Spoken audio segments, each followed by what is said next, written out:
Hello, everybody. Welcome to a new week. I hope you're all doing maybe a little better than I am. I have a pretty nasty head cold here, and so I apologize for my voice. Hopefully, it doesn't affect too badly how you hear me and, all that wonderful stuff. So, I'm getting better, but it's definitely been a little bit of a challenge this week to muddle my way through that. So, part of life, and we're just dealing with it. But anyways, what I want to chat with you today is about a little method called the T.E.A.R method. So a lot of times what happens in life is we experience situations that we cannot control. In fact, I think all of us could probably say it happens way often. And more often than not, in those situations when we feel like we can't control something, we start to feel very out of control.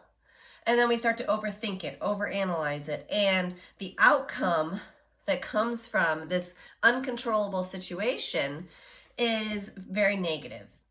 But in reality, what we want to do is we want to come out of this in a positive outway.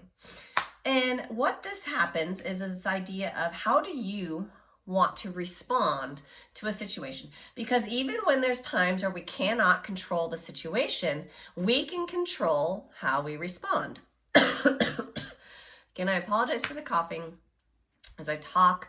My voice is really raspy and my throat's pretty sore, so as I talk it's going to kind of probably trigger some coughing, so I apologize. But that's the big key, is that when we have uncontrollable situations, we can do a couple of things. We can control the pieces that we can control, and we can control how we respond to the situation so that we get the outcome that we actually want out of it. And that's the bigger part, because in a lot of uncontrollable situations, we can still influence how we respond to it. And that's what this little method here called the T.E.A.R method can do for you. It is a way to walk through the situation so that you create how you want to respond to it. And this is really awesome because what does a couple of things. One, it forces you to slow down and think. Because a lot of times when we get uncontrollable situations, what happens is we react and we respond without thinking. And then that once again creates a situation that we do not want to experience. Whereas if we slow down usually and we think about the situation, what happens is that we realize that even though it's an uncontrollable situation and it's maybe not favorable, we can still produce a favorable outcome. Okay, so what I'm going to do is I'm going to walk you through this method here and what it kind of stands for. So T.E.A.R stands for, T stands for thought. E stands for emotion.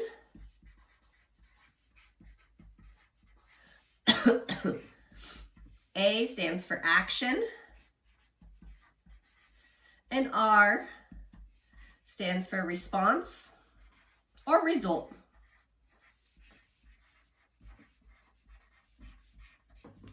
Okay, and a lot of times what this means is basically we have a situation that arises. We're always going to have an immediate thought to that situation. That thought is going to trigger an emotion. Those emotions will trigger some actions, and those actions then will provide us with the response or the result. And we can manipulate this. So even in uncontrollable situations, we can manipulate this process. And it's all this wonderful feedback loop that allows us to say, okay, we can even go, I have this response that I want to get. So what actions do I need to take in order to get that response? Okay, I have these are the actions. So what emotions do I need to have? And what thoughts do I need to have? And it goes both ways. What thought do I need to have to invoke a specific emotion? What emotions do I need to have to invoke specific actions? And those actions then will create the result that I'm looking for. So it's this feedback loop that can go any direction that we want it to. And that is where we then can manipulate and influence an uncontrollable situation to provide us with the result and response that we want. Now, you may be thinking, okay, Kayla, that's great. I can walk through this, but there's oftentimes situations and influences that we cannot control at all, and we don't even get the result that we want. So what do we do then? Well, here's the thing. If you open your boundaries to the situation, you open your boundaries to what it is that you are, the result that you're wanting, and maybe thinking more along the lines of, instead of an external result, thinking more along the lines of an internal result. What do you want to feel? How do you want to respond to the situation? That's where the power comes from. Okay, so for example, it could be one of those situations where maybe it's something at work and really you don't like the result that's going to come out of the situation no matter what. You have to do something. That is okay, because you can respond internally in a way that promotes you feeling better about yourself or in a positive light so that it doesn't ruin the rest of your day.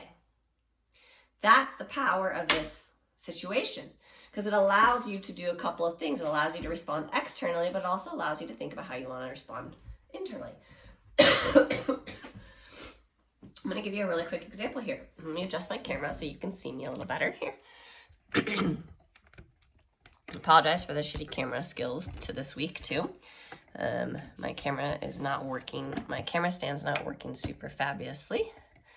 Apparently it is wanting to be on sick leave as well. Okay, let's give you a little example here.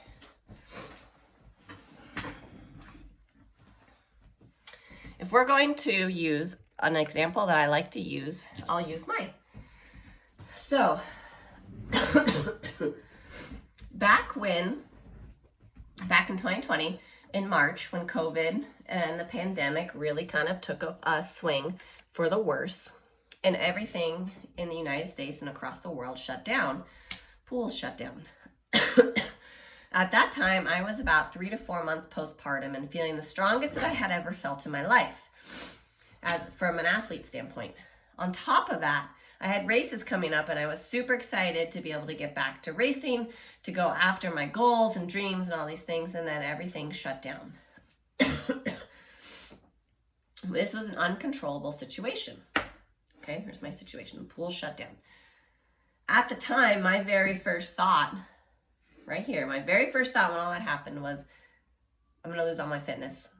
I've worked so hard and I'm going to lose all of my fitness. And that created an emotion of frustration, disappointment, a little bit of anger. And that then created, I kind of festered on that, and I kept feeling that emotion, that frustration, that anger, that disappointment, that my dreams were being flushed down the tube again. I was going to have to wait another year to do this, go after my dreams. And so then what happened is that created an action where I kind of lost motivation. And so I stopped. I didn't really do my strength training. I kind of half-assed my workouts. I just was not being very disciplined in my training. I was more focused on other things.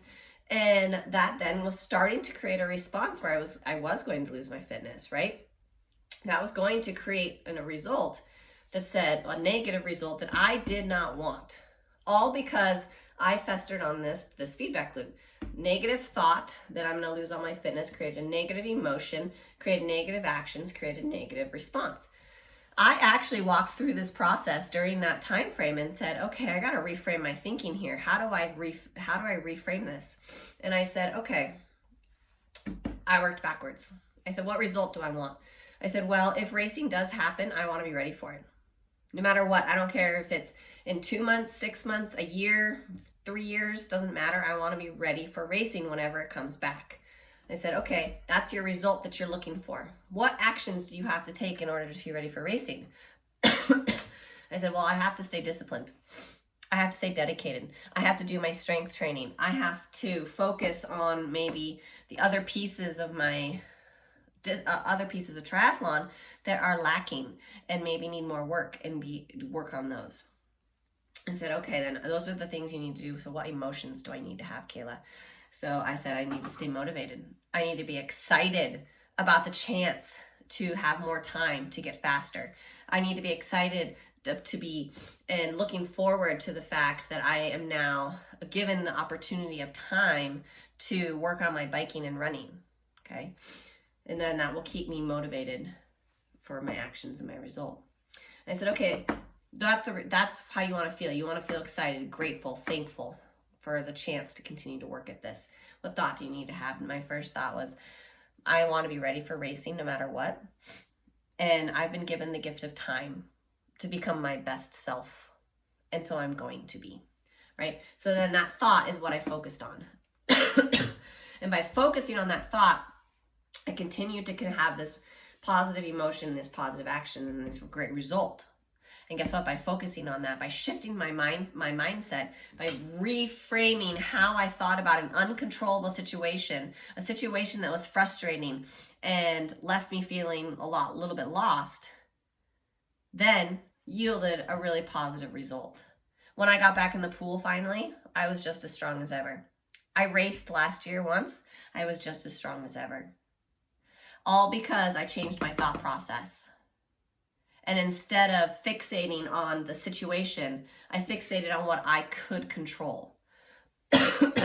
Because at the end of the day, even in uncontrollable situations, you can control it. But you can't control all of it. You just have to control how you respond to it. And that's the key. That's the difference. That right there is where you become mentally tough. That right there is where you make a change. By deciding how you want to influence the uncontrollable situation. So that, everybody, is the T.E.A.R method. I challenge you to walk through this. Pick a situation that is challenging for you, a situation that you have no control over, something that maybe is weighing you down. Walk through this process. Put it in the comments if you need to help you walk through it and I can help you then to create the actions and the results that you want. It's a really powerful tool and one that I use all the time. And I hope you find it as powerful as I do. Thanks, everybody.